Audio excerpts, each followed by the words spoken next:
You're listening to the Oneofus.net podcast network. Don't laugh, they made me in a hurry.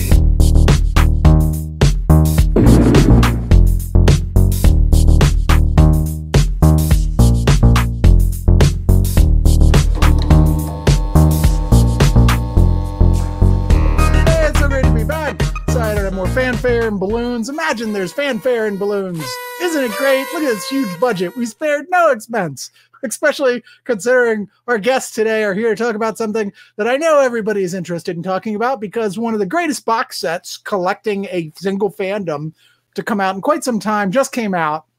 I'm talking about that Arrow Gamera set. For those of you who like Japanese flying giant turtles, and I consider myself one of those people, man, this is the best set in the world. And hey, we even got both one of the guys who actually helped make this set in the first place, who put this together, and also probably the biggest Gamera fan on the planet, at least the biggest one I'm ever going to meet. And then one of his regular recording people on Giganticast, as well as one of the people I've recorded with regularly, Aaron Woodall. Yes, we're here together to, oh my God, it's Gamera. Oh my God, I can't believe I got to come. I'm so, well. It was Matt Frank all along.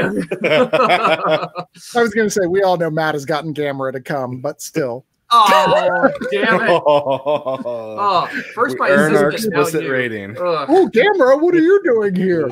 Well, I'm just, hanging out. Did I tell you how handsome you are, Matt Frank? Well, you're pretty good looking yourself. Oh, dear Penthouse, I never thought it would happen to me, but I fucked a turtle today, and now I'm in therapy. Oh, man. I'm glad to be here. How's everybody doing? Not bad, not bad. I mean, other than it being the end of the world, but we're like the restaurant at the end of the universe. We're sitting here perched right at the edge of time, watching it happen and collapse around us. My wife is literally in the other room watching the Republican National Convention, and I was like, I'm not watching that. I'm not watching it. I'm like, why? Why would you want to see any of that? I mean, I get Schadenfreude, but I can take about 10 seconds of Donald Trump White House Schadenfreude before my brain starts revolting and going, no. You're gonna explosively vomit if you keep watching this, so you should stop. Yeah, I can't even look at the news anymore. I just keep my head down like a turtle, and I just just put my head in my shell, and I'm just waiting and waiting. Jet fuel fart your way out of there. Yeah, I'm off. God, where is my flying Gamera toy? It's too far. It's over there.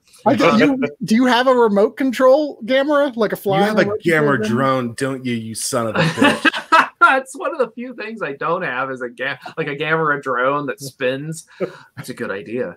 But no, I mean, I've got a little menagerie of Gamera toys here because I figure I'm going to be making a jackass out of myself on camera, so I might as well do it in style. Yeah. Fair enough. Fair enough. But before we get into the Gamera-ness, we have to. That sound came out terrible. Gamera. Samurai. I don't know. There is no word for that. There's never going to be a word for that. So we'll just assume you know what I meant. We're going to talk a little bit about the DC Fandome.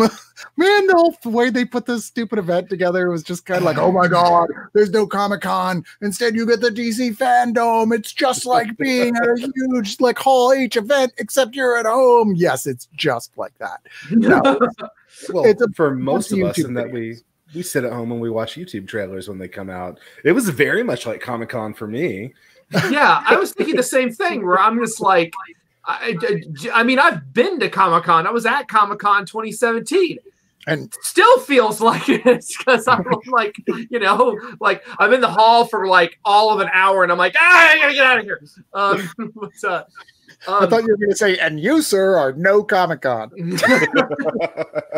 No, I'm sorry. You said DC. You keep saying DC Fandome, and what I kept hearing is Batman starring Batman, and also Batman. Did we mention we have Batman? Oh, by the way, there's a Batman thing. Did you see the other Batman thing? And hey, don't forget Batman's friends. There's also Batman's friends, and also the other Batman characters, and I guess Wonder Woman. I guess. Who gives a shit? Hey man, I gotta admit, I'm kind of impressed with the trailers I did see, though. I mean, I like the director of the Batman. I like the writer of the Batman. I really like the star of the Batman. Sorry, people who haven't seen anything Robert Pattinson has done other than Twilight, but he was in some really good movies. Right. So I'm not gonna lie. I have been ready for the Batman from pretty much the moment Matt Reeves got announced. Like I've been on all of us going like, no. He's made one movie I didn't like, and that was Paul Bears, which nobody even remembers he did anymore. And aside from that, he's made everything else he's made has been great. I'm ready. You know, I'm here. The trailer just confirmed that. I mean, to be perfectly honest. Oh, sorry. No, go ahead. To be perfectly honest, I kind of keep forgetting Matt Reeves is directing this, and I mean, Cloverfield. I mean, you know, one of my favorite monster movies, and I a lot of the other stuff I've seen him do, I've really liked. I will say, yeah, it is visually impressive, and there's a good vibe, a good mood to the Batman. I just, again, I'm a little tired of Batman. But I hear you 100%. I do. The one thing that makes me excited about this is that it's lo-fi Batman. I mean, even Nolan's Batman, who was like, oh, real world gritty Batman, was still real world trillionaire fucking Batman with incredibly unrealistic gear and gadgets. This is like year 2 Batman, where he's figuring out his shit, and he's like, I mean, literally just driving a car that he shoved a jet engine up its butt. And you know, I'm like, this looks cool. And it's a detective story. We have never ever gotten the Batman live action movie that was a detective Batman movie. So I'm like, okay, do that. Like, it just looks like Seven matched with Batman. I'm like, so Batman. That's a good thing, though. Like, I was about to say the exact same thing as a compliment. Like, yeah, it looks like Batman in the movie Seven, and that's a good thing. Well, you guys got to remember that you're talking to people who are used to billionaire Nolan verse Batman or Justice League Batman, where he's rolling around with superheroes and guys who can shoot lasers out of their eyes and stuff. Now we're getting. I mean, I remember thinking that when the Dark Knight movies and the Nolan verse movies came out, like, oh man, it's like this realistic Batman. He's like being a detective. And then you go back and you watch it, it's like, no, he's not. he's using his magic computer to get bullet fragments out of a brick wall. That's this exact thing I was thinking of, where it's like, I remember watching that scene and thinking, I don't think that's how. Just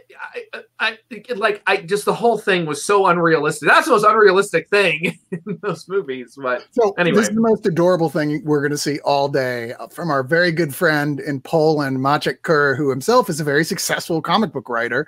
Says, nice. For the record, Adam West Batman did detective work all the time. I was like, yeah. Hell yeah. He didn't, though. That was like not even really detective work. I mean, it was like a weird satire in bright neon colors of detective work. I mean, he was what I mean. Technically a member of the police force, I'm pretty sure. So, like, technically it was detective work.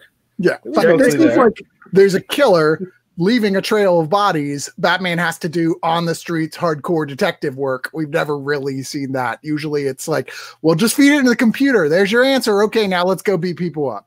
I mean, on the one hand, I really did like the cut in the trailer where they, the guy, I guess it's supposed to be their version of Commissioner Gordon. I'm not sure, but he turns and he's like, what does this mean anything to you? And then it's like, oh, Batman's just hanging out in the crime scene.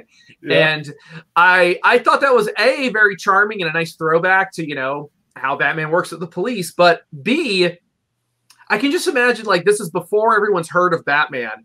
There's got to be a couple of beat cops or, you know, other detectives who are just like, what is that guy doing over there with the cape and the metal? Is that a bat on his chest? What is that about? Who okayed this? Who is that guy? It's really strange. So good. No, I mean, in the comics, it's been that way for so long that it's like no one questions it. So this is odd in that it's like year 2. So it's like, okay, but this is the world in which he's made nice with the police to the point where they're not like you said, going, what the fuck, dude? I'm sorry. When was this okay? Yeah, I wonder. This is not going to work with this whole the 40s. defund the police thing very well. Batman's like, I'm all for defund the police. I'm right here. Yeah, I'm here. I can just do all of it, right? I'm a social service. Anyway, I don't want to spend all day on Batman because that's all too easy to do, as looked by the last 25, 30 years of modern pop culture. But there's also a Wonder Woman trailer, not the first one we've gotten, but I actually think that this looks pretty good. I love the comedy bits with Steve Trevor, the way it's sort of like, oh yeah, man out of time. Well, the fish out of water joke has not failed us yet in the superhero genre. Sure. I just can't think of one offhand. Yeah, I'm of a similar opinion where I thought the trailer looks fun. You know, it looks like a fun, good time. I like the lasso in the clouds thing. That's kind of fun. I'm a little tired of. Sorry, my dog wants me to take her on a walk, and I can't. I'm a little tired of the trope of lonely misanthrope beat down by society becomes supervillain, because you guys in the real world, it's people like Tony Stark are the villains, not the lonely misanthropes. Like, I mean, we are reaching a world with you know the way that QAnon and that sort of thing. The people they're reaching are these lonely misanthropes. You know, that is a good point. And it has both, because clearly there's the villain who has influence, who's giving everyone what they wanted, which, not having really read Wonder Woman comics, I have no clue what's happening in this movie. Yeah, except that at some point Cheetah shows up, and I'm happy about that because she looks good. She's okay. I mean, I like her better before she starts mutating into, as Mauricio says, like she came off the set of Cats, which she kind of does. And also, I'm like, isn't this pretty much exactly the origin story of Catwoman from the Batman film? Yeah, Batman I was Returns? just thinking that. I was just thinking that same thing. Yeah. Wait, did she get murdered by her evil energy tycoon in this? Probably. Kind of, yeah. You know what? I don't know. Are you going to be surprised if it happens? Because I'm not. I'm not. I don't know. I'm as not. long as a cat, I just hope a cat burps in her face and that gives her superpowers. Sorry, I'm thinking Halle Berry. I saw that. I got real desperate during quarantine and I watched Catwoman. I'm so sorry. I saw that in theaters. Oh! No one should have to see that in theaters. Yeah, you see the swoop on the O indicates loneliness. I wanted to scream. I wanted to scream 4 different times in that movie. Anyway, just real quick, Gotham Knights. You know, I mean, it's basically the last Batman game, except now you can play as Robin and Batwoman and Batgirl and all that. I'm like, okay, that's fine. I mean, I like that game. I'll play another one that's largely the same with slightly better graphics for the PS5. It looks exactly like the last game. So I'm actually interested in this game, if only for the narrative things that they can do with it, having the diverse cast of characters and it being, yes, it's a Batman game, but it's not technically a Batman game. So like, I like that approach. It's the Court of Owls, right? Sorry, I just Mr. Freeze, I think. Mr. Freeze, but then there's a stinger at the end of the trailer, and it's like the Court of Owls or something. Is that what they're called? Or am I thinking something else? It's Court of Owls. I wouldn't be surprised at all if that's the direction they end up going, because Court of Owls, like, ever since Scott Snyder came up with it, DC's like, oh, we like this. This is cool. There's like always a secret society that's huge right now. Conspiracies are big right now. Like, yeah, that's what we need. But I think that it looks like they're probably spending a little more of their effort and energy in terms of something creative and a little bit different with their Suicide Squad game made by Rocksteady, the company that made those other games. And that's a fun fucking trailer. I know people are complaining, oh, not Evil Superman again. Hey, I've never fought Evil Superman in a game. Okay, I agree with you in the comics and what have you in the movies, yes, but I mean, come on, it's a goofy comedy action game. I'm like, I kind of want to be Suicide Squad and fight Evil Superman. You know, it's going to depend on the game. They're going to have to go goofy with it. They're going to have to go bloody with it, in my mind. Like, I can see them having a hard time getting the power dynamic if you have like evil JLA or if they're in the Injustice universe, because it's DC, I gotta know, and it has to fit into headcanon, and if it doesn't, it's gonna bug me. It seems to me like everyone's. Sorry, Aaron. I was just gonna say I liked the video. It's a fun 2-minute clip. I mean, it's a trailer, and as we all know, trailers lie. That's the thing I was wondering is, so this is a Rocksteady joint, but the Gotham Knights game, that's not a Rocksteady joint. I assume that's Warner Brothers Games Montreal or whatever the studio is that did Arkham Origins. Yeah.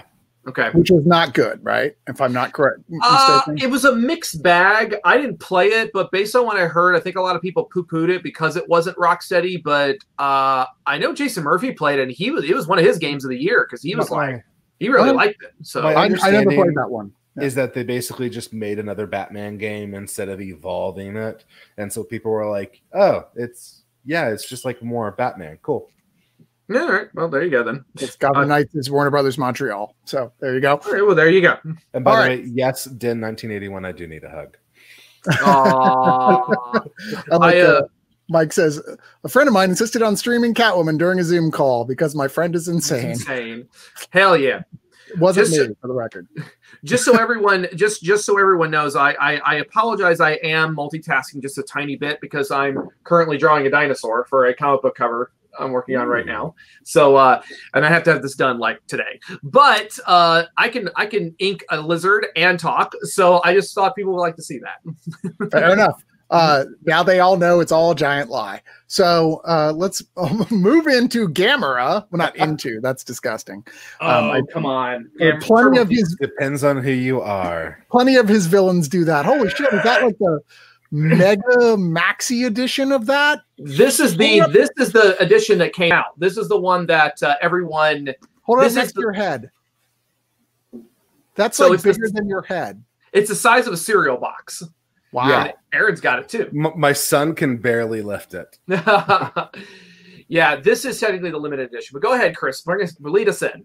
Well, that's the art there that you're showing us is in fact the art by you, and you did all the art for all the covers of every separate one. And this is every single. Now, this is right? This is every Gamera film, correct? Every single Gamera. Not missing like a little side one or anything like that. No. The only things it's missing, is there was a you would live in Gamera. You no, I do. Oh yeah, I gotta get like reps in. Anyway, what was I saying? Oh yeah.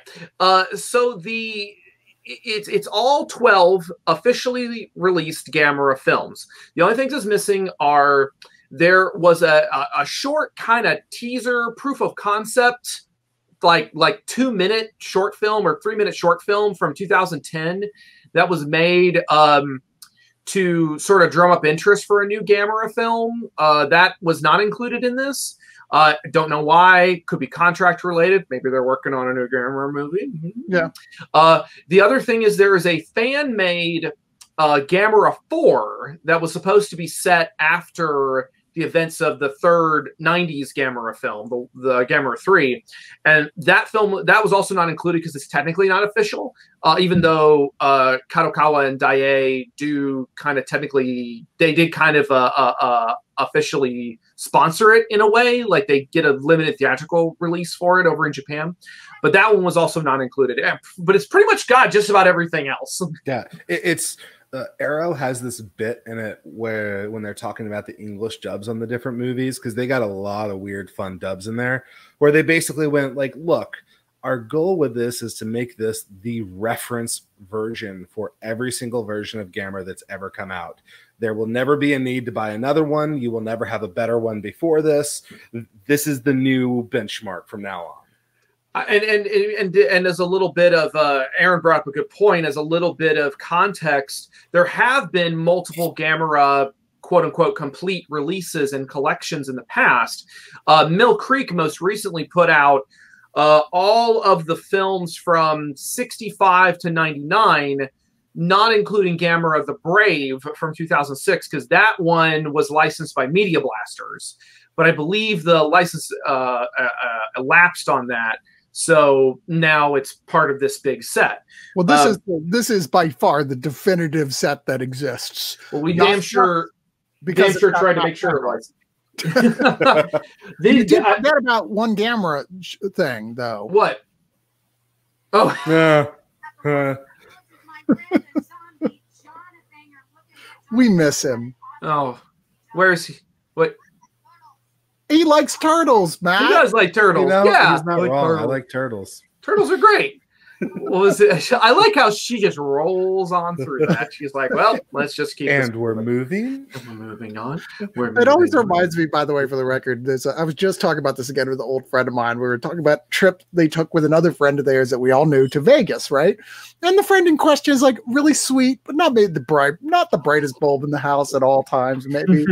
And like her memorable quote, they're all having this eloquent like conversation around dinner, and she interjects with, "I like bread." I feel like I've been saying that to her for like 3 years. I feel like I've been there though. You know, I feel like I've been in that situation where I got nothing to say. Oh, man, bread is just the best. We've been to that party.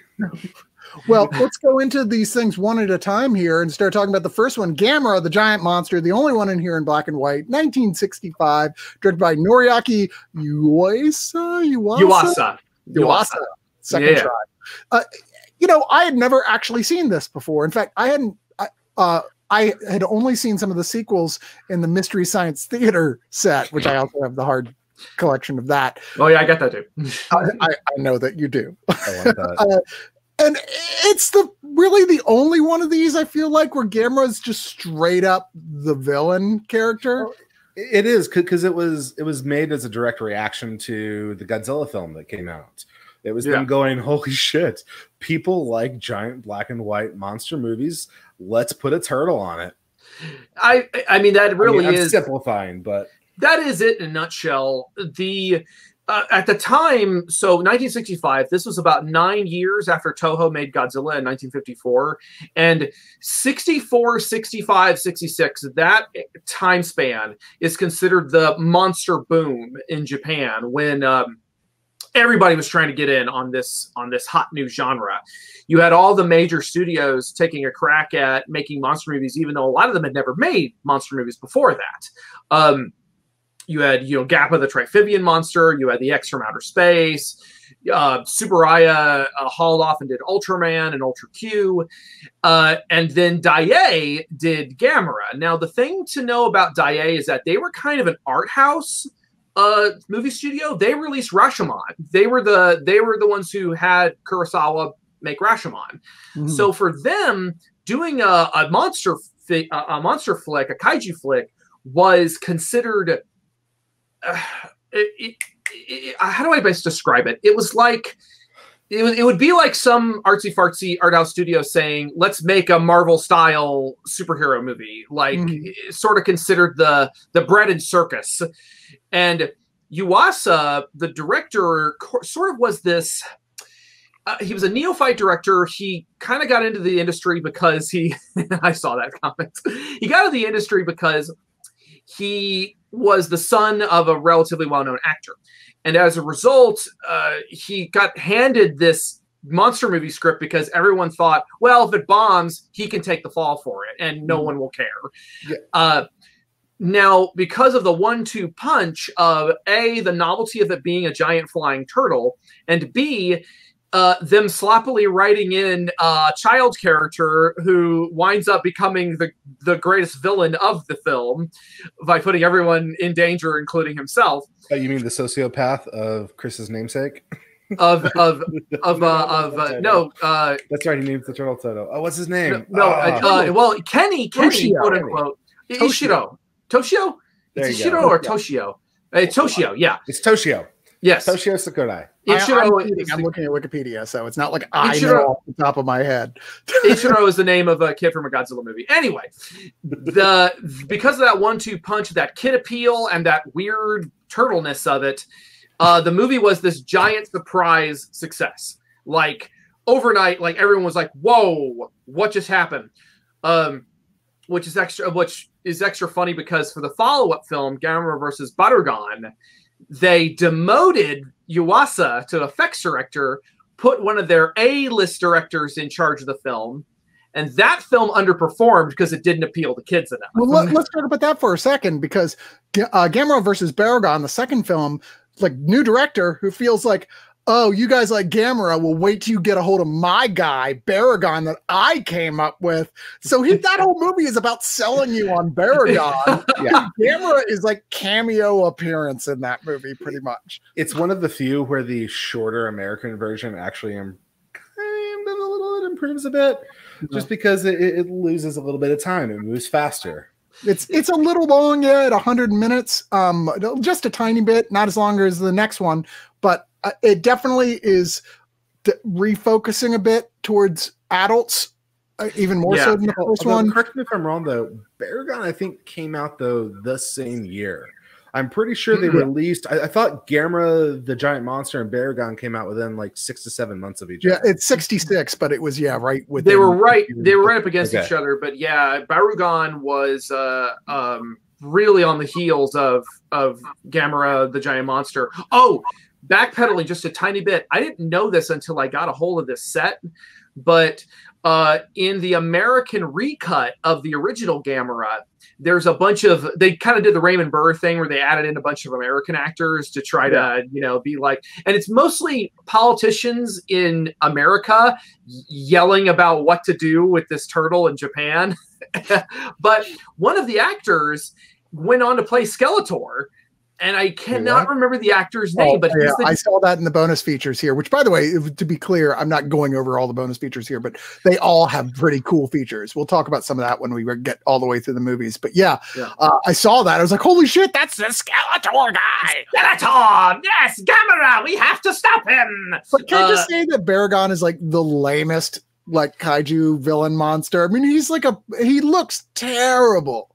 Like you can see all the folds in his suit, and he's just like, his eyes look doofy, like he's like got a congenital condition. No, I've seen much worse. Yeah, Aaron and I have seen much worse monsters. I personally think Barugan it's so, that's very interesting, because I look at Barugan and I see a kind of a remarkable monster, man in suit monster, because the actor's not on his hands and knees. He's actually able to walk around on all fours because they did this whole suspension thing with the suit itself. He has sideways closing eyes that are built into the suit, which is another neat little feature. He's got that tongue. He has the rainbow. I love it. All right, folks, for who haven't seen this, among other powers, he shoots a rainbow out of his back, which causes mass destruction wherever it lands. It is a rainbow of fruit flavors that Baragon fires out. And it is, I had to stop it because I was laughing so hard. I was like, seriously? That's okay. But the thing about the Gamera movies is that, and they made a pretty big deal throughout the entire franchise of the monsters trying to channel the idea of something that a kid would come up in his imagination, which is why all the Gamera movies, if you look at them in the context of the real world, which they're really goofy and weird. So goofy. But, I mean, I get all that. And like I said, this is actually my second favorite of the Gamera films from the original run. I actually like this human story, which is sort of like, oh, guys looking for treasure and shit. I'm like, I kind of like that. And everybody's backstabbing each other. I'm like, that's a good story. I like that. Baragon himself, I wasn't too crazy about, and partially because I'm like, hey, we literally just got introduced to Gamera, and you're like, whatever, kid, we'll call you if we need you. I'm like, I kind of want some more Gamera. That's what I'm here for. But we do get that in Volume 3, Gamera versus, how's it, Gaius? Gauss. Who ends up becoming as near as I can tell, like the most popular Gamera villain since he reappears the most. Gauss is kind of like King Ghidorah for Godzilla, where it's not his most powerful villain, but it's the one that he fights over and over and over again. Well, it's the most complimentary of all the giant monsters Gamera fights, because it's just, you've got Gamera, who's very round. He's kind of greenish and bluish. He's got fire and everything. And then you've got Gauss, who's red and black and has that cool shape to his head. I love, because again, of course, I listen to all the commentary tracks. I love that the reasoning for creating Gauss was Toho had just done a Frankenstein movie. They did Frankenstein Conquers the World, which you can listen to a commentary that Jason Murphy and I did if you subscribe to Oneofus.net. Ooh, nice plug. You're welcome. And since Toho did Frankenstein, Yuasa said, so for Gamera versus Gauss, they brought Yuasa back in the main director's chair. But at this point, he was directing the special effects and the live action stuff, which was fairly rare in Japan. But he said, well, we need to do Dracula. We need to do Gamera versus a giant vampire. Which is so weird. That's how we went from that to this movie that we got. Yes, and it kind of looks like a vampire bat, I guess. I mean, he drinks blood and he eats people, and I mean, a lot of them drink blood and eat people, but yeah, you know. that's true. But, but he is. He's kind of like this big vampire bat, and in fact, his original name in the script was Vampiro or something like that, like Ba, because there's no V in Japanese. They use B, so instead of vampire, it's vampire. But anyway, that's your little Matt Frank nugget for the day. I mean, as a monster in the original ones, this is like, in terms of the fights, in terms of the way the monsters planned out, I think this is arguably the best of the original run of film. I would agree, because this is before the creators realized their vision of making a kid-centric movie franchise. It's also where they really start leaning into what I've found separates, for the most part, Gamera from the Godzilla movies of this era, aside from the fact that these are a lot more silly, is that they're at the same time a lot bloodier. Like Gamera definitely leans towards that moment of what's okay for kids in Japan is not what's traditionally okay for kids in America. Because watching this, their Gauss cuts his own foot off at one point. You see Gamera get messed up pretty badly. There's green and purple blood everywhere. My kid loved it. And that's kind of what pulls in a lot of people, and what got it play back then was just they were gooey. One of the kind of apocryphal stories that is mentioned in the commentary and a few other places in this set is that Yuasa supposedly got an anonymously delivered letter from one of the big guys over at Toho making Godzilla movies that said, please stop making your movies so violent. Really? Yeah, apparently Yuasa never took it all that seriously. I was going to say they didn't. They didn't. But apparently it was from Eiji Tsuburaya, who was the special effects director on all the Godzilla movies and Ultraman and all that. And Tsuburaya's thing was his whole thing was don't make your movies in such a way to where they're too violent. He wanted them to be as accessible to kids as possible. Whereas Yuasa, who had a much more childish approach, was like, "No, screw it! Like, kids love blood. Kids love blood and guts. Let's have fun, but let's make it weird colors so we don't get slapped with like an R rating or whatever." Well, unfortunately, they decided to go the way of not as much blood, and go for the super mega kiddie way and save money at every turn.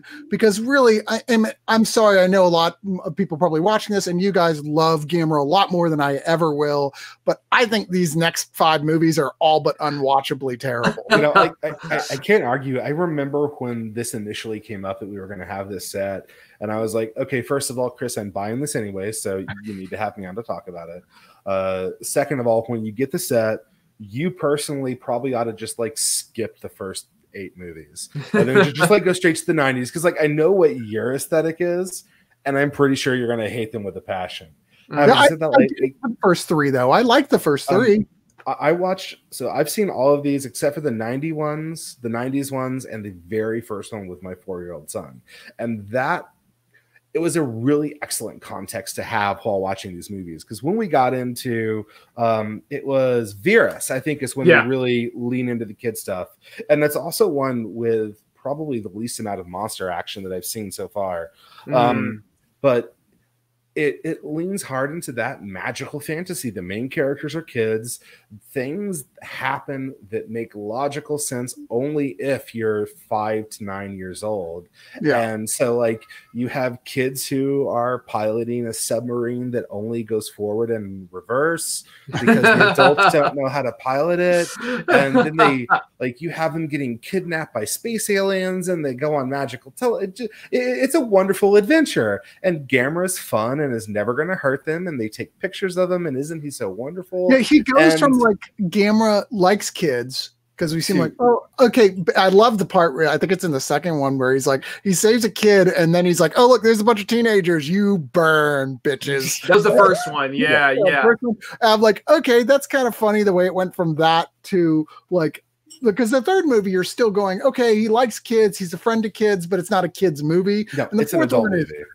Unapologetically for little kids, and they're all in the rest of this early period, the next 5, but which I could deal with if it wasn't for the fact they get cheaper and cheaper as they go along. And there are movies in this series, including this one, where like there's 30 minutes of nothing but scenes from the previous films. See, that's because you watched the wrong version. And this is where we start talking about how good this set is and why this is a reference quality set and not just like, I'm going to own the movies, is that they have included for all of these movies pretty much, and Matt Frank is going to correct me where I'm wrong because I'm sure I am. That's correct.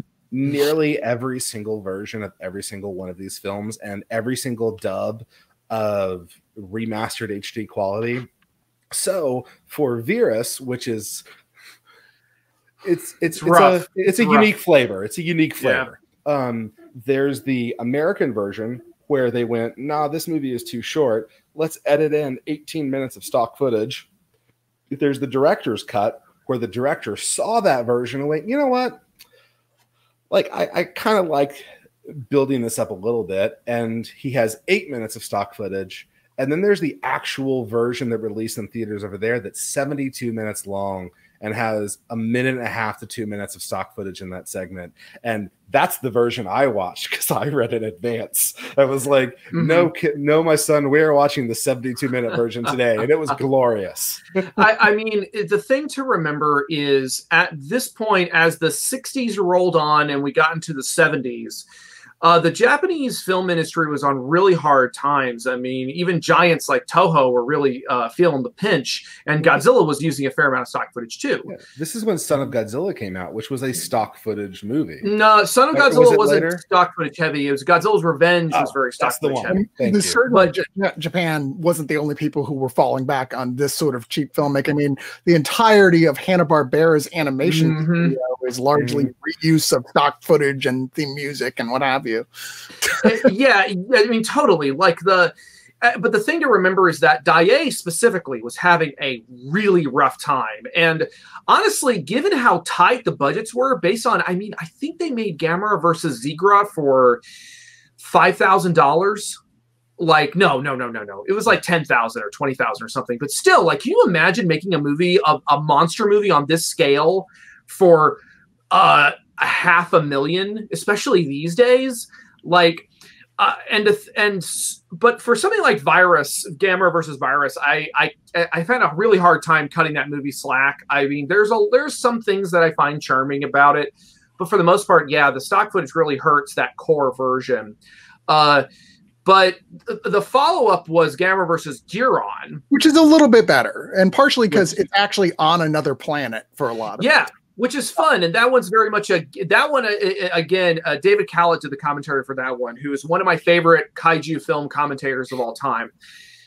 He makes a very good point of it being Hansel and Gretel in space, which it absolutely is. Shit, I didn't ever think about that. Yeah, right. It's weird how I don't know what the history is of kids' movies and aliens, but obviously someone drew a line because the moment these go into Virus #4, where it's just kids' movies, they're all about like goofy aliens with diddly bobs. Science fiction is popular, man. Kids love aliens and spaceships and monsters. It's funny when you watch them one after another, you can see how they repurpose stuff from the previous one. They'll be like, oh, this time that helmet is a chest piece and this is that. I mean, they keep reusing the same bits of special effects, just slightly different every time. What do we got? Oh yeah, there you go. I got her. She's the but I need 2 of them though. I only have the one.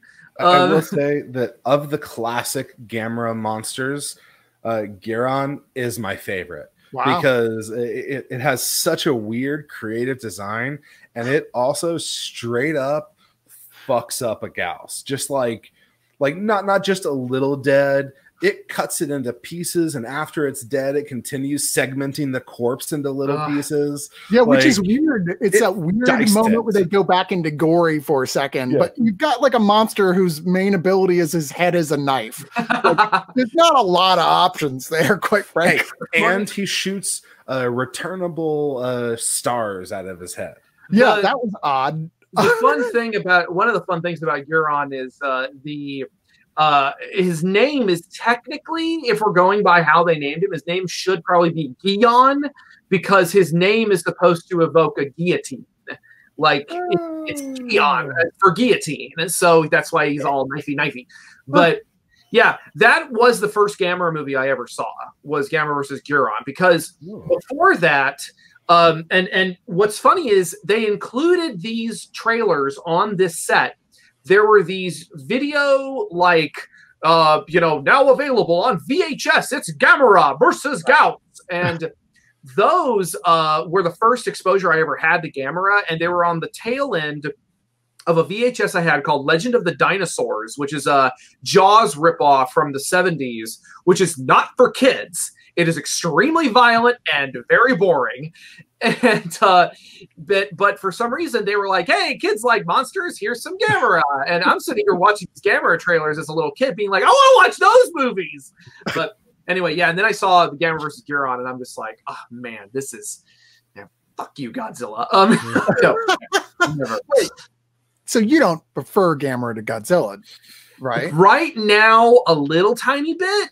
But that's because I've been drowning in Gamera. But I'm in a polyamorous relationship with a turtle and a lizard. Thank you very much. And I am not, comparing relationships in a situation like that is how you have breakdowns, and that's how you have people sowing seeds of jealousy and distrust. So thank you. And not trying to spontaneously changes sex based on which one is horny on that given day. That's how we get Jurassic Park, Matt. Oh, I knew it. The frogs made people gay. I'm sorry, Godzilla. You know I love you, right? Here's buddy? how I'm going to call it. I think Godzilla, the franchise, is a far more steadfast and reliable beast, even though it indeed has its highs and lows. But I think Gamera's highs are higher and its lows are significantly lower.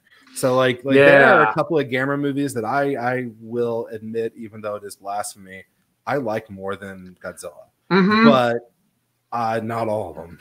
Well, one of the ones I don't think are that great. I say, Jiger, please. Gamera versus Jiger.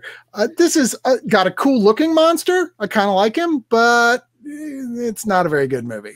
I think Gamera versus Jiger is sort of middle of the road as far as Gamera is concerned. It's kind of standard. I don't think it's that bad personally. It's okay. It's fine. It's a fine middle of the road Gamera. It's fine. It's fine. Damning it with faint praise.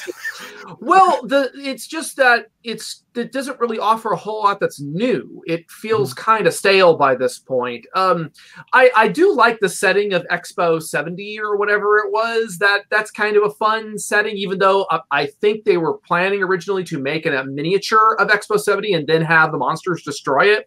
Yeah. But I think they were told by the Expo 70 organizers, you can't destroy the expo. And of course Yuasa's just like, well, what the fuck? I mean, that was a real expo. I presume that those were not models we were looking at. That was actual what the exhibits were at this big thing in Japan that took place in 1970, which I'm like, can we just forget about the movie and like go inside those buildings and look at that stuff? Because that seems really awesome to me. Yeah, that would have been that would have been awesome. Jiger is one of those monsters that sort of gets a little bit forgotten about because she apparently, it's sort of ambiguous.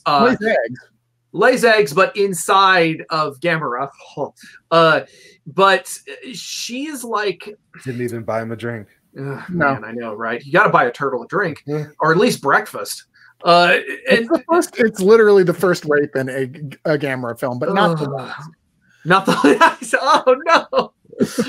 But yeah, I don't know. I just think that Gamera versus Jiger is one of the Gamera movies that kind of didn't get a whole lot of play in the US, and as a result, Jiger kind of gets forgotten about. But I based on some of the concept art, it's actually supposed to be like part Triceratops, part coelacanth, which I think is a really fun idea for a monster. But it's a cool looking monster, and the stuff it does is cool. And I kind of like that they do the Fantastic Voyage thing with like inside a Gamera. Like, oh, that's a cool thing to do. That's new. But the kids are insufferable, even more so than usual. And They they get continue more that insufferable as it goes along, in my opinion. But it's that is Gamera versus Zigra, which I found. Zigra is your master now. This movie is bad to the point that I was like, this needs to be on some kind of pedestal for how bad this movie is. Yeah, I like the monster. Zigra's awesome. It's just so cool. You never get a water monster. It's so rare to get this kind of a creature. A giant goblin shark with psychic powers, and he's got a cool space babe. Also, isn't there a point that you go, kids, don't trust aliens, even if they're hot chicks. End of story. They're bad, okay? Every time. I do have to say the kids in this are probably the most annoying out of the whole franchise, and especially in the dub, because this is one of my favorite MST3K. Excuse me. This is one of my favorite MST3K Gameras because the kids are so annoying. And they're so and the robots and Joel are just having a which was the first one? It wasn't Joel. Was it which one was first? Joel's the first one, yeah. Joel's the first. So the robots and Joel are just having a field day with these kids. And the worst part, it seems like it's also an ad for SeaWorld Japan. It absolutely was. It is. It absolutely was. The commentary on this one was really fascinating because it was the same commentators were the writers of a book about environmentalism in kaiju films, which I think is I really want to read this book now. They really knew their stuff. All the commentators on all the movies, I think, did a great job. You know, my buddy Ed, he did Gamera versus Jiger, and his commentary very much feels like I could just crack open a beer and sit back and just watching a movie with a buddy. But then I just recorded a Giganticast with him as well, and he recounted some of his living in Japan adventures. So that guy's all right with us. He's a good egg, that Ed. All right, so shit talk the ones you don't like. Okay, so well, no, okay, that's the thing.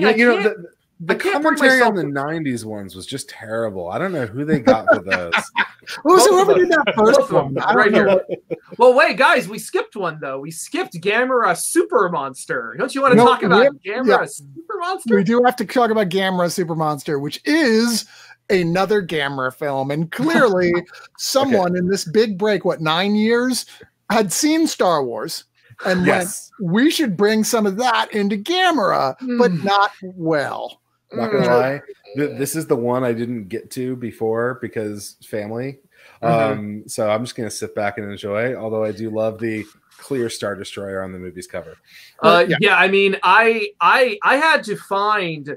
Getting reference photos for that prop was actually pretty hard because there are some very subtle differences. I almost just straight up drew a Star Destroyer for that cover, but there's a giant skull on the side of the ship, which is kind of fun. There's the heat exchangers on the bottom. You know, yeah, I mean, the first shot of the movie is the first shot of Star Wars. It's the same shot with the ship going overhead and all that. I mean, I can't believe it didn't have a scroll of credits like it is a dark time for Gamera.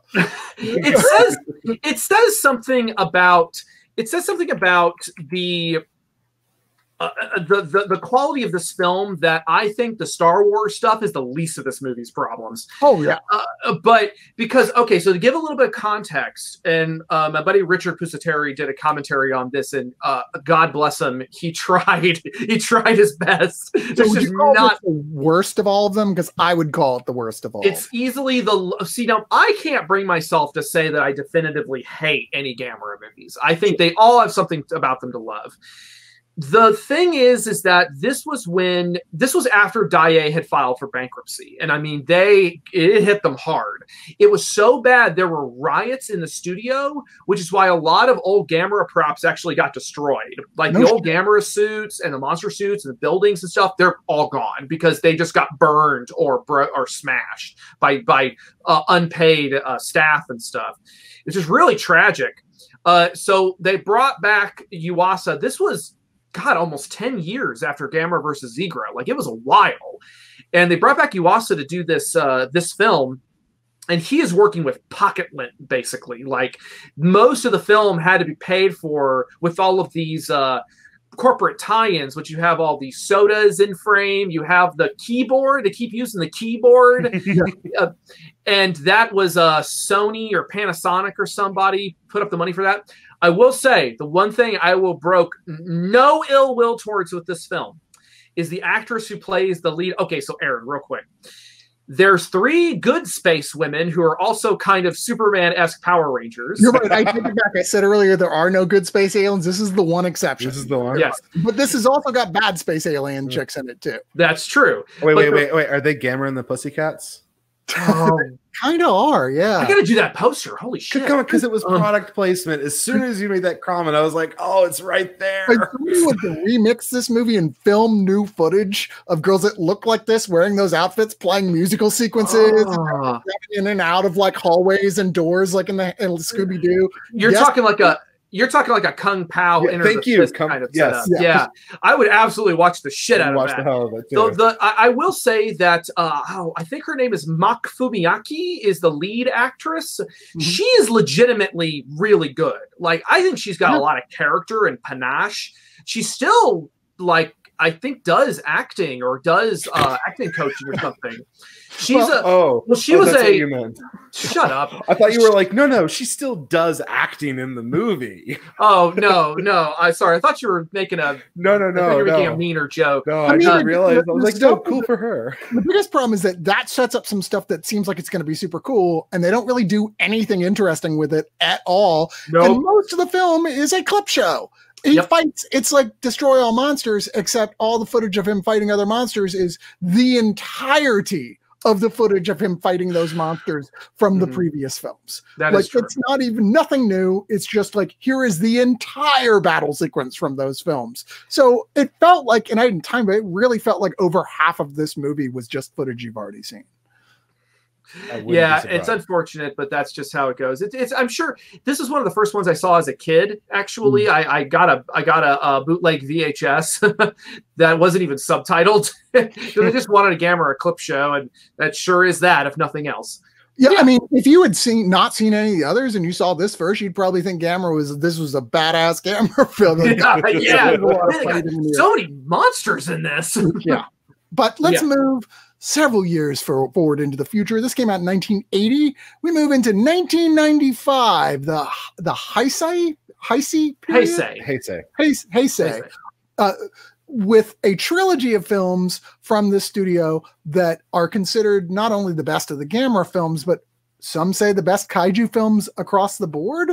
Hard to say. I will say that I probably enjoyed these 3 films more than I have most kaiju films I've seen. Most notably, the first of them, Gamera Guardian of the Universe, came out in 1995. And I was like, at this point, I'm like checking out who's doing the commentary on each one, going, nope, don't know that. No, don't know who they are. You know what? I could have sworn Matt said he was recording a commentary. I'm like, wow, Matt got himself on what might be the best film in this entire series to do the commentary. And you motherfucker, if you're not professional as shit, I'm listening to that thing. Here's my impression of Matt Frank. Hi, I'm Matt Frank. I have prepared for literally every second of this. You just like came across like there was never a moment that you had the slightest amount of doubt or timing. You were prepared for everything. You never stop. There's like almost no pauses. And I'm like, Jesus Christ, I don't think there is a movie I could talk off the top of my head about for an hour and a half the way that you successfully and entertainingly do on the commentary for this film. Well, I really appreciate that, Chris. It honestly really means a lot to hear that. I gotta say, trust me, I put so much work into this. I had so many notes. I had several interviews. I conducted several interviews on my own.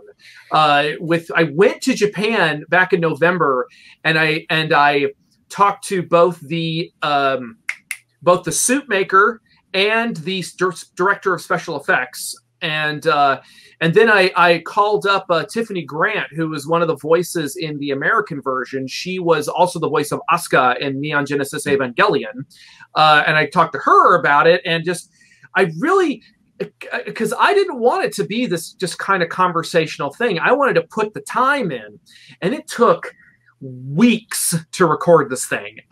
There was a period of time, and thank God for quarantine, because I had a reason not to leave I really had a reason not to leave my house for the better part of two or so weeks. But thank you. It really means a lot. And this Gamera movie is one of my personal favorites. If it's not my personal favorite, it's one of the ones that means the most to me, because this is the one that my grandma found for me on VHS when I spent months looking for it. The figures I have over here, my first Japanese toys I ever got are from this movie. And this was the movie I showed at my 30th birthday party that at the last minute got worried about seats and called you, Chris, and said, I'm sorry, I don't think there's going to be any seats left. And I was like, don't worry about me. It's okay. I know where I fall on the list of Matt Frank friends, and it's just not in the top 50. That's fine. This is actually my very first Gamera movie that I ever saw, in fact. The ADV Films, the anime distributor, they got the rights to it when it originally came out, this whole trilogy, and I bought it sight unseen off of Amazon because it was a giant monster movie, and it's kind of what really refreshed my passion into this kind of a film.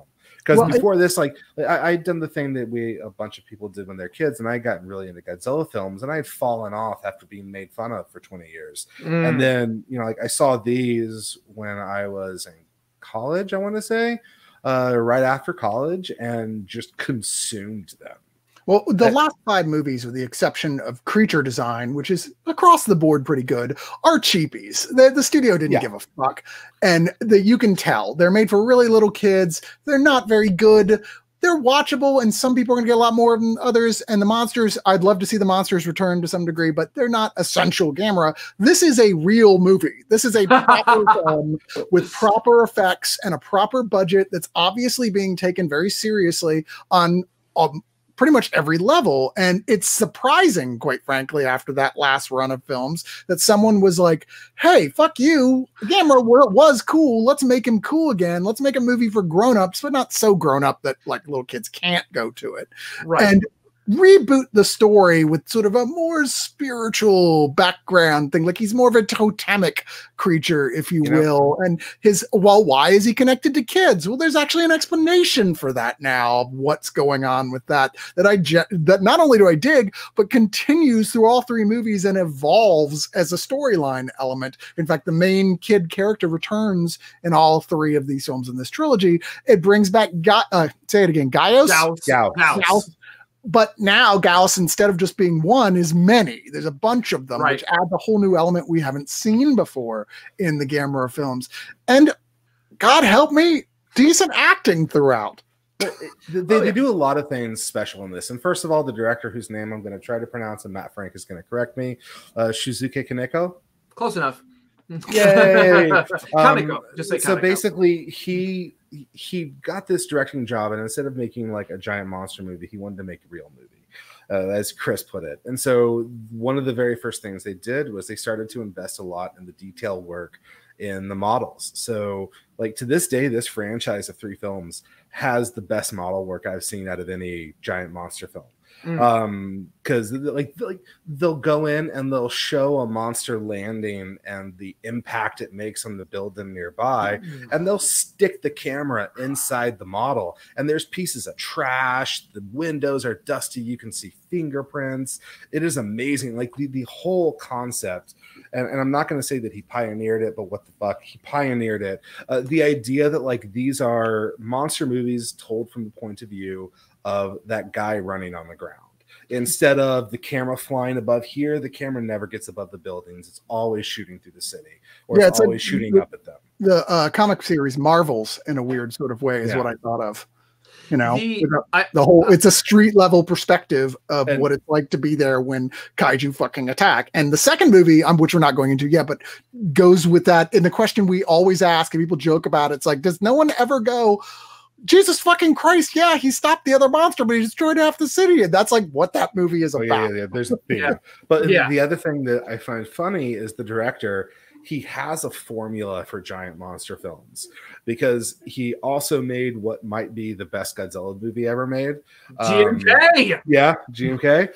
And both movies, he goes, all right, we're going to take these monsters seriously. We're going to add some mysticism into there. We're going to make things a little cuckoo, little like magical, but we're also going to show the pain and impact of what these giant monsters being in the real world is actually going to be like. So like they're talking about the economic impact, and Gauss gets really nasty and eats some people. In fact, I was watching these, like I knew going in, I even told my son in advance, like, okay, there's 3 movies that you can't see, but the rest of them I'm okay with. And watching this, I was like, I don't know, I'm not sure, maybe like it's not that bad. And then I got to Gauss like lifting up and munching on people as you see all the dead bodies slowly following from his mouth and little body parts, and I'm like, never mind, no, my kids not watching Saturday morning cartoon for than that, though. I mean, it's more like, because we haven't seen that as much in here, the idea that these things are like, yeah, give me some more people, like eating them like fucking like pop chips, you know. Call them poplars. Yes. Yeah, the thing with I could talk for hours about these movies. I just feel like I'm just so happy that you guys are, especially you, Chris, because I've been trying to get you to watch these movies for years. Because you made me watch all the Godzilla movies, if you remember, like all of them. I just mean this version of Gamera, because but the one thing I will say is that they Daiei was still not a very wealthy studio in the 90s, and their original plan was to just make a throwback, goofy, kiddie Gamera movie. And they brought in their director, Kaneko-san, and he said, "No, we ain't doing that." Because the difference was that Godzilla has all of this cultural baggage to him, and it has this giant studio behind him, and it has a studio system set up where you can't really break the mold too much when it comes to Godzilla. With Gamera, nobody cares. So it's like, not that nobody cared, it's just Gamera didn't have this legacy to it. It was it had kind of buried it a bit with these cheapies, and so people were like, yeah, I mean, I remember the good ones, but it's lost all its, you know, fire. It's not a very expensive brand at that point. Right. It's going to be upset when you change things. Right. Yeah. And so, exactly. So that's why Kaneko started, and the other guys involved started bringing in this top tier talent, like guys who went off to do amazing stuff. The soundtracks for all 3 of these movies is by Ko Otani, who did the soundtrack for Shadow of the Colossus. Let's see, the screenwriter is Kazunori Ito, who wrote the original Ghost in the Shell movie, the anime movie. The effects were by Shinji Higuchi, who was the storyboard artist on Evangelion, and then went on to co-direct Shin Godzilla, and he's currently directing the Shin Ultraman, which is coming out in like 2 years, I think. Dude, trust me, I'm here for it. So you just have this. Oh yeah, and the monster designs are all by Mahiro Maeda, who is also designed Shin Godzilla and did a bunch of previs art for Mad Max Fury Road, which I had no idea about until I started working on that commentary track. So, and the monster work is fucking gorgeous. It's Put amazing. a lot of good work into the suit. Like, this is the most realistic and most actual living animal like I've ever seen these giant suits. Oh yeah, it's phenomenal. No question. I love them. Sorry, I'm having fun. But the second one, Attack of Legion, is again plays with the idea of like, well, what if it's not just one big monster? What if it's a whole bunch of smaller monsters? But then he's also got one big monster as well, extraterrestrial creatures that are kind of like they're like locusts. These things come out, and this is definitely one of the most violent of this whole series, I thought. And one of the only ones that I think is genuinely kind of frightening at points. So this is my favorite kaiju film. Like, this is Morgan's favorite. This is Morgan's favorite too. She loves this movie. And yeah, you're not wrong, because they play with the idea of the space monster in this, and the director is the same creative team on this who worked on the last one, and they do the same thing that they do with the rest of the franchise, which is they take it seriously. And this is an alien beast. It doesn't have blood. It uses oxygen and it eats silicone. And the story of the movie is a give and take reaction of this invading army of monsters as the people are just going, okay, shit, how do we even survive this as a species? And then Gamera shows up into the mix of it. And actually this touches on my favorite thing in this little set of 3 movies, which is that Gamera, yeah, sure, he's a friend to humanity and he's a friend to children, but you know, he's kind of like Mothra in the sense that he cares about life and the earth. He doesn't actually care about you. And if you mess up too much, you're going to be his enemy just like they are. This is the only one of these films that literally has a like a thing that feels like it should have been a post-credits sequence stinger with like, here's what to expect in the next Gamera film. They sort of insinuate and wink, oh yeah, he likes humans now. Which is such a great, like, that's the way I like, I love that. First of all, giant monster movies always have environmentalism as a thing because, you know, we should do something. But this is one of the first ones ever where it's not like people are bad, but it's like, if we don't stop, Gamera's going to burn us alive. Well, it's a very...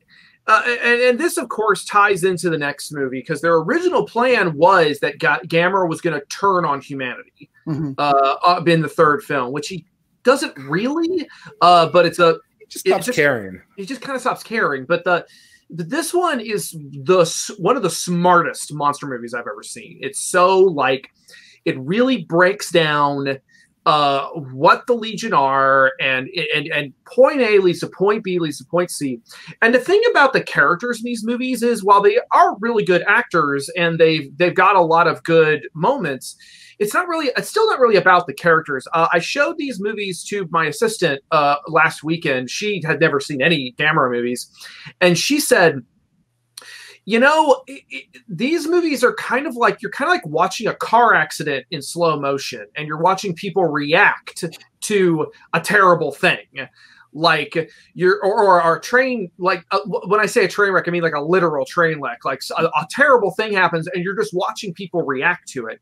So if you're like really big on character development and stuff, that's not really what these are about, but you do get these little nuggets of characterization. Like, for example, you get this lovely little scene where the lead scientist invites the 2 male leads to her home to have a little powwow about what the Legion are. And her father and mother who run this pharmacy downstairs, her dad keeps trying to like go upstairs to see what's going on, and the mom keeps grabbing him and dragging him back downstairs. It's just a very cute little scene. I love stuff like that. I was saying more characterization in it than any of the previous Gamera films do. Like these 3, these 4 in particular are much more about the people, but doing a good job being about the people, but it's still it's certainly not one of those like, Jesus Christ, get back to the monster. There's more than enough monster. You're not going to be disappointed.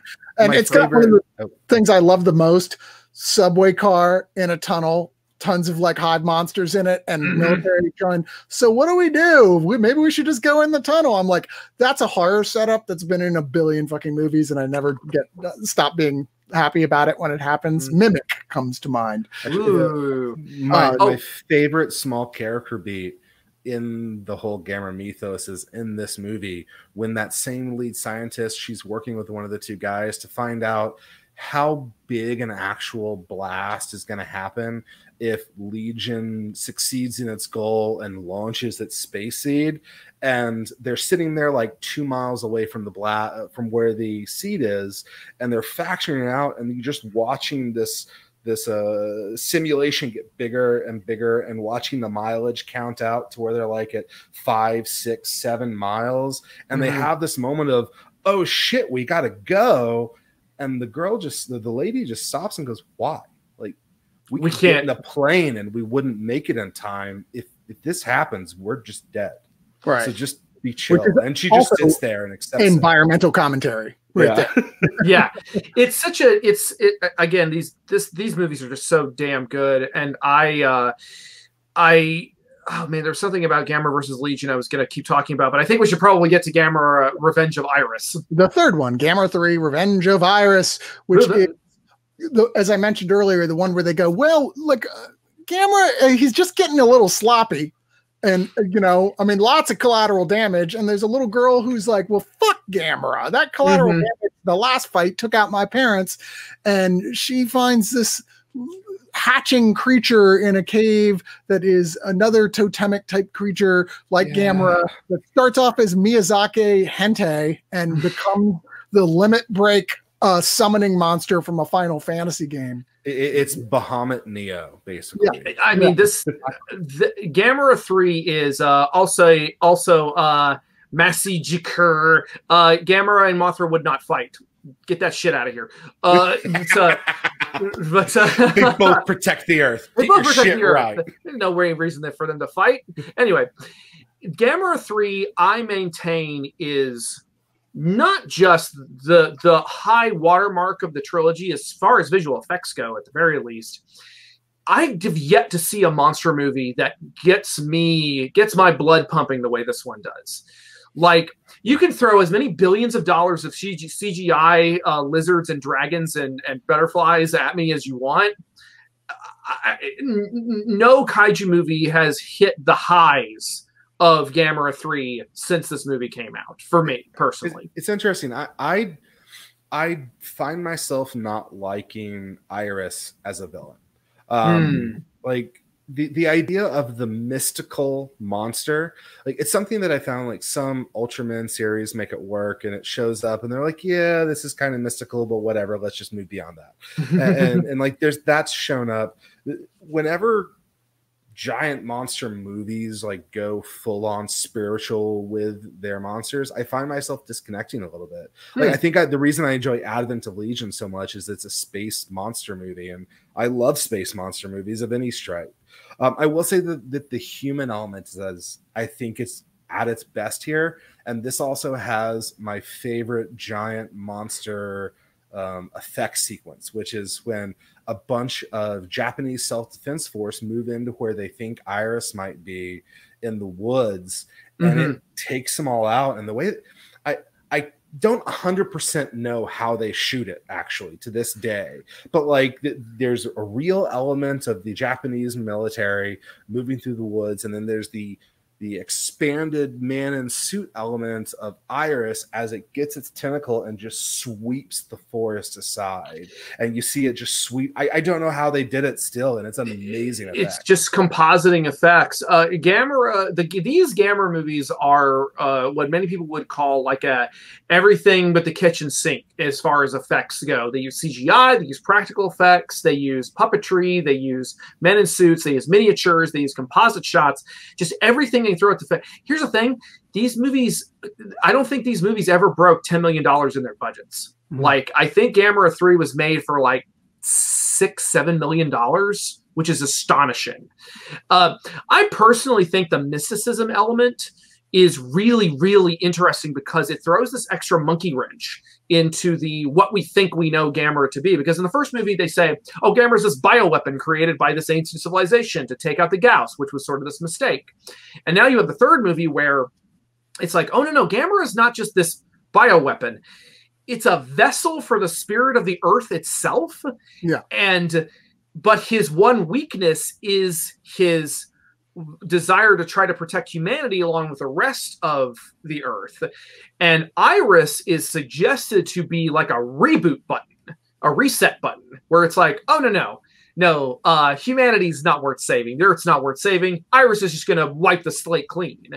And that, to me, is such a fascinating idea because it's still very vague, because the characters are still just making guesses. They're just guessing. They're just like, I guess that's what it is. We think. Turtle? it's a shame that they didn't continue the series, because it definitely felt like this had another movie or two in that continuing storyline in it. I mean, who knows if there would have been what it would have been, but at the end of this, I was like, I want another one to continue the story. I did like it, although I kept thinking, because her Iris's whole thing is like wraps its tentacles, its dickicles around people and suck out their life force till they're shriveled up, and I was like, can someone make an edit where this is a giant Matilda May from the movie Life Force walking around? I would be really much more into that myself. But, hey, big Life Force fan, what are you going to do? You guys can't say anything. wait, decide. Yeah, Life Force. But the final film in the set is also another big break, because Gamera 3, 1999. And then in 2006, we get Gamera the Brave, which is a return to the idea of let's make these more for kids, except maybe do it good this time. Well, it's what those movies would have been if they had been given, I'm not going to say a real budget, but a somewhat budget. And they were also made with modern day filming techniques. Like, it's still such a light, fluffy kids movie. And I even remember when it came out being really upset by it because I wanted Gamera 4. Right. And it took me until this set came out and watching it with my kid and like, okay, it's been, almost 20 years. I can get over my need for Gamera 4. This is actually pretty fun. The monster is great. It's this cool, like, Komodo dragon-esque creature with lots of spikes. Zetus! And it has a great movement. The actual physicality of how it shifts, and it arcs its back a lot. It feels less like a man in suit and more like an actual giant lizard. Yeah, there is that. This is the first kind of, I would say this is the first Gamera that's made to look huggable. And I like that as a guy who likes huggable giant monsters more than like scary giant monsters. I know you wouldn't think that looking at me, right? But yes, I do like that. I was telling Matt before we started, like, I don't really like action figures, but I like plush versions of things that you wouldn't think would have a plush version of them. Like that. And this version, which is just not like starts as little baby Gamera, because this is a sequel to the original run of films. It's like a semi-sequel, yeah. Like, we're like, what if in 1973 that last one blew up to save the world and stop the final monster? And everyone's like, well, that's it. No more giant monsters. They've even disbanded the giant monster force. But this kid finds little baby, it's just a turtle, but then it can hover and fly. And I was like, yeah, I was going to say, from loving this, really like loving cute little baby Gamera. Oh my God. This movie was definitely, I out of this whole set, I knew was going to be the one to get Chris's goat here, because Aaron brings in the other perspective, which is that this movie was kind of a bit of an albatross for the Kaiju fandom as a whole, because everyone was hoping for Gamera 4 or something like those films. And then what we got was, because everyone was in this post 9/11, let's get Tom Cruise's War of the Worlds and kind of vibe going. And then here comes Kadokawa, which Kadokawa took the reins of Gamera at a certain point because Daiei dissolved. Because Daiei was absorbed into Kadokawa, which is a slightly larger and older company. And this film is, I would describe as, or Movie Bob rather described it as sort of an Amblin style Stand By Me, but with giant monsters kind of movie. And the fandom almost universally rejected it because the idea of the kitty Gamera wasn't cool. Yeah. Even though this movie has some really cool, kind of, sometimes even kind of dark stuff in it, or violent. It's Bumblebee. Yes, it is Bumblebee. It also has a wonderful Spider-Man moment, kind of two of them, like right back to back, where the kids are. It has the sequence where there's this magic stone that's going to unlock Gamera's power, and Gamera is getting owned dramatically, that even as an adult I was kind of afraid Gamera was just straight up going to die in a kids movie. And the kids run this stone across the city, and it's this really schmaltzy, manipulative, I kind of cried sequence where they're doing this marathon as one kid runs until they get stopped by a cop, and then another kid grabs the stone and runs it like until he can't get past a fence, and then another kid runs up and grabs it, and all the kid of Japan are working to save Gamera. It just makes me cry. It's just sweet. I love it. I'm the guy who both likes the goriest, most brutal horror movies you can give me, and like totally soft, gushy, like plushy stuff like this. I'm like, oh, it's just me. No, I would say my one really aggressive criticism of this film is that I don't know what happened. I know a couple people who worked on this movie, so I need to ask them, but I don't know why they didn't use Gamera's classic roar. They used this stock sound effect roar that was used from like the Dino De Laurentiis King Kong or something. And it just gets used all the time as just a stand-in. But it's this like this kind of roar where it's not that classic like that high pitched trilling Gamera roar.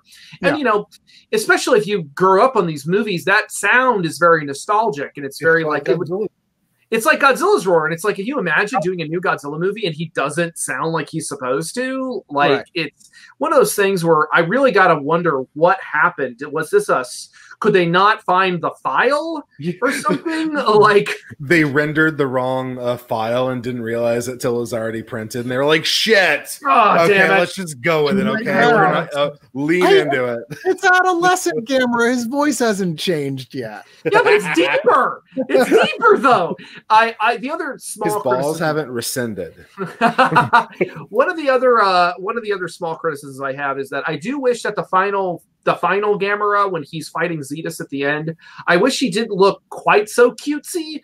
I kind of wish he looked a little more like maybe his eyes weren't so big, but that's just a monster design. You want the primordial Gamera that he was in the beginning and who's awesome. I remembered I had heard that either in the original script, I think in the original script, the reason why Gamera detonates at the beginning of the movie, the old Papa Gamera, the reason why he blows up is because he's been fighting these Gauss and one of them uses the laser beam and slices his jaw off. Like he can't shoot his fireballs anymore. So that's why he has to go thermonuclear. But it was so violent. They said, here when they go, oh, and here's the fucking like 0 hour Gamera power we haven't told you about before. I forget which one where his chest opens up and he sends out mega fireball. That's Legion. I was like, what? That was awesome. It's a very cool. He gets these awesome powers in these movies, like in Gamera 3, he does the fire the Hadoken like kind of fire fist thing. This one, I hear what you're saying with like, okay, there's that point you're like, you want him, especially once he gets the gem, to get something that's cool and new, and instead it's like, oh, he can just fly again. Well, I wanted him to get like, you remember I don't know if you've read Spider-Man the Other, where Spider-Man gets fucking like spikes that come out of his arms that shoot him, and I was like, that shit at that scene. Cool. Stinky Wolverines the fuck out of that dude. I would have been I think that you see that because again, they're trying to make this more family friendly. Because like this is my kid's favorite Gamera. Like flat out. He's really been enjoying the new ones, but nothing beats baby turtle Gamera just floating around and shooting little mini puffballs of fire. Also, he directly told me that Jiger couldn't cut Gamera's shell because he knew that they had tried to cut Gamera with a knife and it didn't work. And so when they actually do that in that movie, he lost his shit.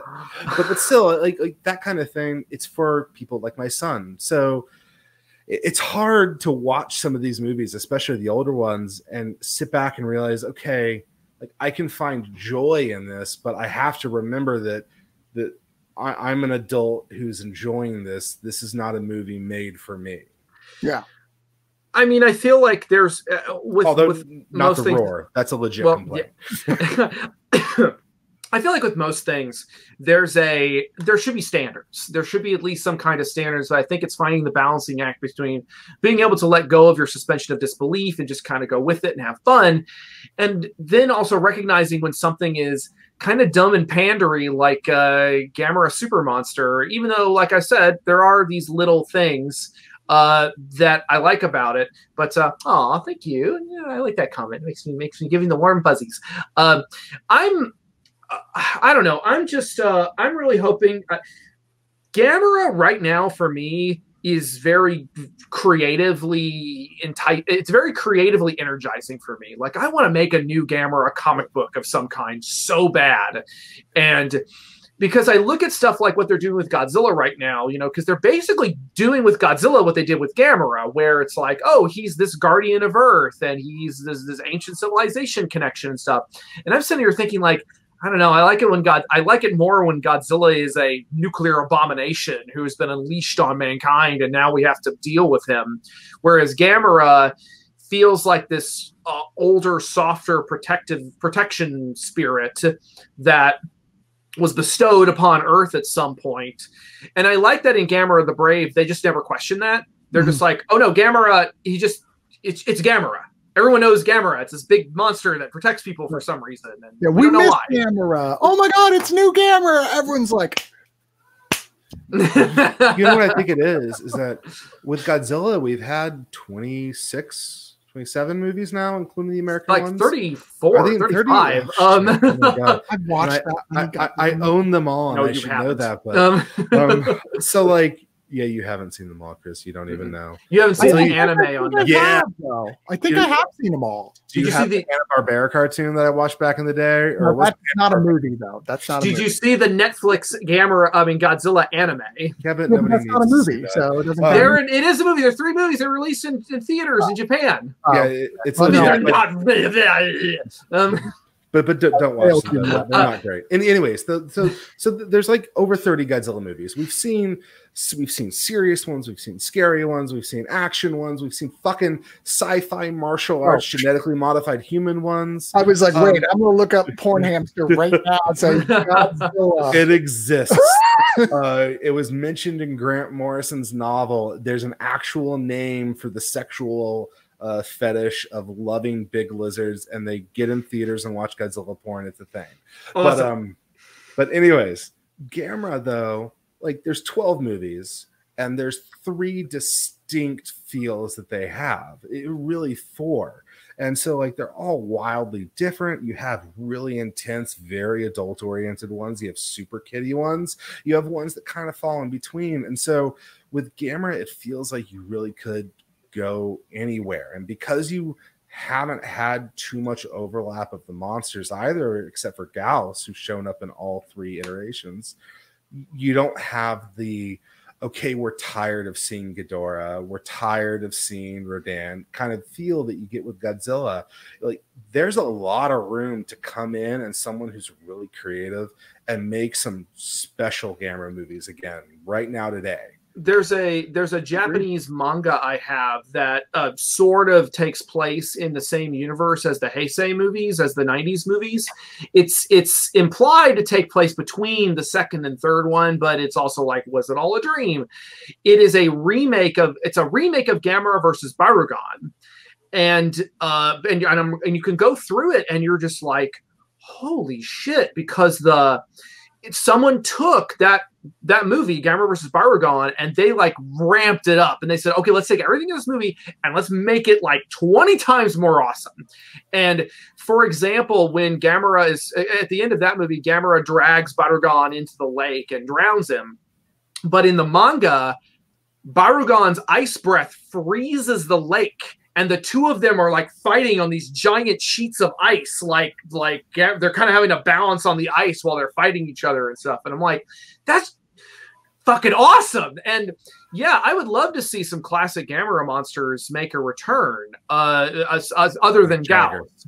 Jiger would be really cool to see come back. I'm saying right now, Giron, but the big like new power reveal. He's a Swiss Army kaiju. I'm sure someone's drawn that. So here is my underdog. I think could be made into a legitimately good villain who you're going to roll your eyes because his movie was not good, but Virus. I actually like think there is potential there, and I still like that. I think Virus has the straight up nastiest hit on Gamera in the entire franchise, where he just like straight up runs him through with this giant spike, like where you go, I'm pretty sure Gamera just died, but okay. That's actually one of my big problems with that film. It's the first time they do that where you're like, okay, come on. When he's impaled. And then he's like, let's go. And you're like, really? We just saw him get impaled. It'd be like if you took like like Aaron and put him through my chest. And I was like, no, I'm fine. An entire Aaron. Yeah. Yeah, you know. All right, so we don't want to. We could go on for hours and hours and hours. Sure. And maybe we will again on a future date. Before we wrap this up, I do want to ask you guys of the special features, what really, outside of obviously the Matt Frank commentary, what stuff really stood out to you as really great stuff that was included in the set? Okay, because Matt Frank is going to know better than I am because he helped make it. One, the introductions are great. Most of the movies have introductions, and they do a really good job of putting the film and the creatives, where they were in the world, what happened to get them there, and give you a little bit of context before watching the movie. And also the book that it comes with.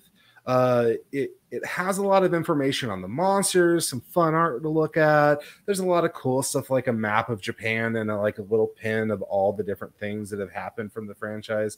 But like just the explanation of where they got all the sources and what they did to get them and the differences between all the different audio tracks is like, I'm not gonna lie, I spent a good 45 minutes reading the last 5 pages, which is just, here's the 2 paragraphs on every single movie and where every source came from and why it's special. Especially the European audio edit that replaces the score with techno music or the ADV the Lake Texarkana Gamera. The Lake Texarkana Gamera, which you need to watch. It is great. It is. I'm so upset they didn't just say fuck it and like make that track for all of them, because I would legit not know if I wanted to watch that version or the real version more. It does make it a little harder to take the movie seriously, but at the same time, if you're going to take them seriously, you're probably going to watch the subtitled version. But the I really like the dub for the first of the Gamera trilogy. I think that ADV did a really good job. Matt Greenfield was the director on that dub, and he really did a good job to make it have a lot of character, but also feel accurate, but also, you know, cast it really well. I would say for me, as far as favorite features go, I'm a sucker for commentaries, and I think this has some really excellent commentaries. Not to brag, but I actually was especially the Guardians of the Universe one. Putting that aside, I actually started bringing people in to do commentaries for this, because originally it was just going to be me and like the Guron commentary and then the Ziegler commentary, and that was it. And then I was like, oh, but what about Keith Aiken and Bob Johnson doing this one? And I mostly got people who I was trying to get people who did Godzilla commentaries, because there's a Classic Media a Godzilla box set that came out 2004, and that had commentaries on a bunch of the movies, and they're really, really good. So I had since become friends with a lot of those guys. So I was grabbing these guys, being like, no, you guys have to do commentaries for this. And I'm really, really proud and very happy that everyone got involved on some level. And of course, the Heisei Gamera movies have great special features and all this behind the scenes stuff and interviews and all kinds of stuff. One of my favorite special features are included doodads, aside from the comic book set, which includes a Gamera comic that I made, is in the box set there is a map of Japan. Yeah, it's the Gamera Map of Japan, and it is in Japanese and English.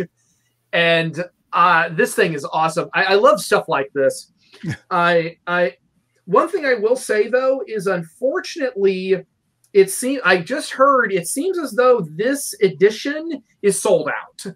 Like, I don't think you can get this anywhere now unless you have like a shop nearby that got a copy in, like Waterloo or something. Yeah. Or FYE, I don't know, but you probably could go on eBay or something still too and find some. I checked eBay currently. Gamera cocaine. Currently on eBay, I think it's sitting around $300 to $400 per set. Wow! Holy shit. Yeah, and people are buying it. Like my buddy Bob Eggleton, he went ahead and just said screw it, and he dropped $300 for the set. But what I will say is that there is supposedly a standard edition on the table, which won't have all the bells and whistles, but it will have the core discs will all be the same. Right. And it won't be in a cereal box. It'll be in like a normal Blu-ray Which set. still alone is really great. You know, I mean, just for what comes with it in general outside of the physical editions is, you know, if you're even faintly a Gamera fan, this is the ultimate edition. I can't see someone doing a better edition than this, quite frankly. I sense that you're about to tell us to go away. And before you do that, I have to drop one little tidbit because so for a lot of these movies, I was having to watch them either with my son or while I worked. So I did what I don't normally do, and I watched the dubbed version, which it's amazing how you get into that as an adult when you stop being pretentious because dubs are fun. Dubs are great. They're fun. Yeah. But I also, because I'm kind of deaf and I can't not, I have the subtitles on at the same time, which usually correspond more with the original intent of the writers in the Japanese language because they don't have to worry about sounds like and blah, blah, blah, blah, blah. Right. So I got to a point in Advent of Legion, and it's this, I had this wonderful dichotomy of American versus Japanese culture, where they have realized that there's this frequency that these generators run at, and it will attract the Legion monster, and they pull in all the small legions, and they're going to bomb it. And in the subtitles, they flat out acknowledge, like, what about the people who are in the power station that we're going to bomb? Like, yeah, like, it sucks, but we got to do this. This is, we do this with a heavy heart. Let's remember them.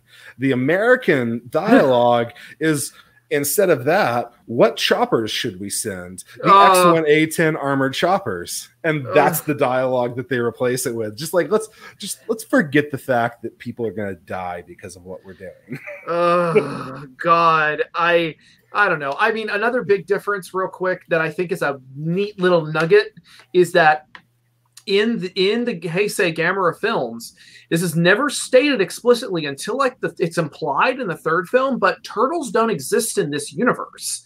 They only call Gamera a turtle in the dub. They never call him a turtle in Japanese. They call him Kyodai Seibutsu, which means giant life form. But in the third movie, it's revealed that, tortoises are mythological creatures. They're like these things that are the stuff of legends. That's why when people see Gamera, they don't say, it's a giant turtle. They say, what the hell is that? Right. Yeah, no, it would explain why people aren't constantly going, why is there a giant turtle there? Yeah, I like or I like turtles. Well, I want to say big thanks to you guys. I love y'all anyway. I miss hanging out with y'all in person. I miss all the big hugs that go around when we see each other. You guys are the best. Thank you to everybody for watching and listening. Please go to Oneofus.net for all your reviews, for listening to Matt's podcast, Giganticast, of which not only are there many episodes on there and a few episodes that you can get to by becoming a subscriber. He does exclusive commentaries for a few movies on there and probably more to come, right? Yeah, there's stuff coming. Awesome. But there's lots of stuff on there. He's got new Giganticast episodes. I believe you've already recorded some of them. I have 3. I have 3 waiting in the wings. Wow. Yeah. But as well, I'd like to say go to the Oneofus.net on Facebook, on Twitter, on Instagram. We put different stuff on those things. And specifically on Facebook, we also have a side group called All of Us. Now, this one, you have to basically fill out the little, it's a group. You have to go, I would like to get in, and you have to fill out the form or we won't let you in. But there's some fun discussions on there. If you're interested, we'd love to have you there as well, as long as you're able of behaving yourself. There are occasional fights too. It's fun. There's occasional drama that we quickly deal with. But yes, so we will have more stuff soon. Another one of these shows next week. I have no idea what I'm doing, but I'll figure it out as I go. Thanks, you guys. Anything else y'all want to promote? And so go here, do this. The only thing I want to promote is I just started a Mission Impossible rewatch podcast called Mission Impotable. We're on Twitter, we're on Spreaker, and we're on Spotify. We're basically watching all of the Mission Impossible movies and the TV shows, both the original and the 80s reboots, because we're crazy and it's the pandemic and we're having a lot of fun doing it. Excellent. I'm, as Chris said, I'm on the Giganticast. My main website is mattfrankart.net, which sort of has a hub for everything that I do because I'm on Rage Select every goddamn week. I'm on the Facebook and Twitter and Instagram and all that. I have a Twitch stream as well, Mattzilla85, where sometimes occasionally I'll do art streams. I just did one on Saturday.